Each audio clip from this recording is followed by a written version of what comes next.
Kashi news channel, सच है तो बोलेगा।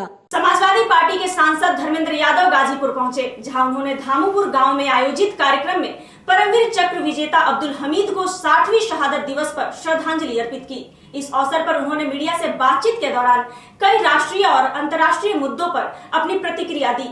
नेपाल में चल रही राजनीतिक स्थिति पर प्रतिक्रिया देते हुए धर्मेंद्र यादव ने कहा, देश के आसपास शांति बनी रहनी चाहिए। जब पड़ोसी देशों में शांति होती है तो हम भी सुकून से रहते हैं। मुझे उम्मीद है कि भारत सरकार और संबंधित जिम्मेदार लोग इस पर गंभीर अध्ययन कर रहे होंगे।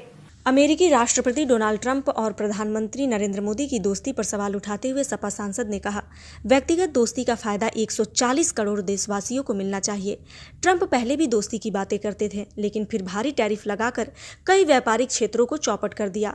वोटर लिस्ट और निर्वाचन आयोग की निष्पक्षता पर भी धर्मेंद्र यादव ने तीखा प्रहार किया। उन्होंने कहा, ये लोग वोट चोरी करना चाहते हैं, इसलिए पहले से भूमिका बना रहे हैं। निर्वाचन आयोग को किसी सरकार की कठपुतली नहीं बनना चाहिए। जब जांचें होंगी तो सरकार भी नहीं बचेंगी। उन्होंने दावा किया कि विपक्ष पूरी मजबूती से एकजुट है, जबकि सरकार असमंजस में फंसी हुई है। यह सरकार कमजोर है, यह मजबूरों और बैसाखियों की सरकार है। धर्मेंद्र यादव ने कहा, परमवीर चक्र विजेता अब्दुल हमीद की शहादत को नमन करते हुए सांसद ने कहा कि देश उनके बलिदान को कभी नहीं भूल सकता। कार्यक्रम में क्षेत्रीय लोगों सहित समाजवादी पार्टी के कार्यकर्ताओं की उपस्थिति रही।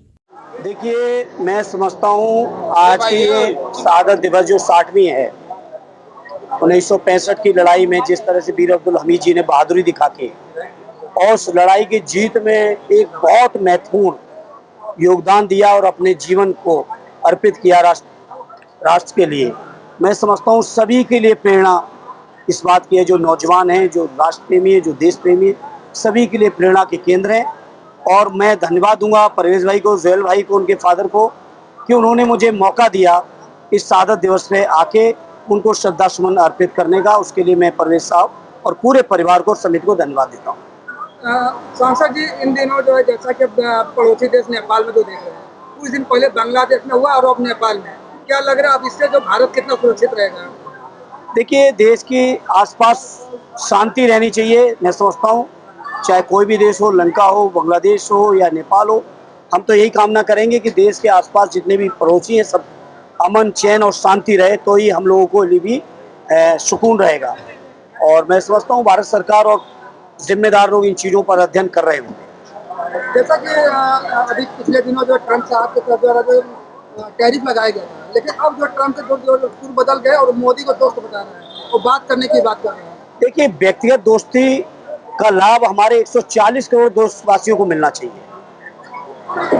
उन्होंने दोस्ती से इनकार पहले भी नहीं किया था, लेकिन देशवासियों के ऊपर टैरिफ लगा दिया और टैरिफ इतना लगा दिया कि कई व्यापार चौपट हुए। अगर हम लोग और आप गाजीपुर में बैठे हैं, बगल में भदोई में देखिए किस तरह से व्यापार चौपट हुआ है। और तमाम क्षेत्रों में जहां अमेरिका में एक्सपोर्ट होता था इंडिया से, व्यापार चौपट हुआ है। वो नहीं होना चाहिए। और दोस्ती अच्छी बात है, लेकिन इस दोस्ती का लाभ देशवासियों को भी मिले। अभी आप लोग जैसे बिहार में वोट चोरी के मामले की बात चल रही थी, गाजीपुर में भी नया मामला है कि राज्य निर्वाचन आयोग ने एक पत्र भेजा है जिसमें उसने बताया कि गाजीपुर में 7.5 लाख जो है डुप्लीकेट वोटर या सस्पेंडेड वोटर हैं। अब ये आप पूछिए, आखिर अगर हैं तो बनाए किसने, कब के बने, यह नियत क्या है इनकी? उन 7.5 लाख लोगों की लिस्ट लीजिए और वेरीफाई करिए। 7 विधानसभाएं हैं गाजीपुर के अंदर, तो ऑन एन एवरेज हर विधानसभा में लगभग 1,07,000 वोट आपके हिसाब से इनवैलिड हो रहे हैं या गलत है? ऑन एन एवरेज हर विधानसभा में। आप सोचिए, यही हम लोग लगातार कह रहे हैं, ये वोट चोरी करना चाहते हैं, ये भूमिका तैयार कर रहे हैं। अभी 7.5 लाख वोट गलत बताएंगे, फिर 7.5 लाख वोट समाजवादियों के काटेंगे। ये केवल तैयारी हो रही है। और मैं चुनाव आयोग को कहूँगा कि जो संवैधानिक आपको दायित्व, उस दायित्व पर रहिए, किसी सरकार की कठपुतली न बनिए, क्योंकि जब कभी जांचें होंगी तो सरकारें भी नहीं बचाएंगी। फिर पूर्वांचल की खबरों से जुड़े रहने के लिए आज ही सब्सक्राइब करें हमारा YouTube चैनल डनकाशी। और हाँ, लेटेस्ट अपडेट्स के लिए बेल आइकन को प्रेस करना ना भूलें। और आपके पास है कोई जानकारी या है कोई सूचना, तो हमारे दिए गए नंबर पर आप हमसे संपर्क कर सकते हैं।